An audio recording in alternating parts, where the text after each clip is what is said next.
Hello everyone, আসসালামু আলাইকুম। সবাই কেমন আছেন? দেখুন, দুই আম্মাজানের সাথে ঈদের ছুটিতে হঠাৎ করেই দেখা হয়ে গেল। বাইরে ঘুরে বেড়াচ্ছিলাম, হঠাৎ করেই দেখি আমার ফুফাতো ভাই এবং ফুফাতো বোনের দুই মেয়ে। তাদেরকে দেখেই খুবই ভালো লাগলো। দেখুন কি সুন্দর আমার দুই আম্মাজান, একদমই পুতুলের মতো দেখতে। তাদেরকে দেখেই দুটো আইসক্রিম কিনে দিলাম। তারা খুব মজা করে খাচ্ছিল। তারা উৎফুল্ল এবং সবসময় আনন্দ করছিল। তারা কি সুন্দর দেখতে, দেখুন।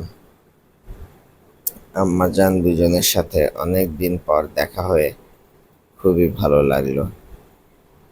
ঈদের দিনে ছুটিতে সবাই নিজ বাসস্থানে চলে এসেছে, নিজ ভিটা বাড়িতে। তো অনেক আত্মীয় স্বজন, প্রতিবেশীদের সাথে দেখা হচ্ছে। তো খুবই ভালো লাগলো। তো পরবর্তীতে আপনাদের সাথে অন্য কোনো ভিডিওতে দেখা হবে। আসসালামু আলাইকুম।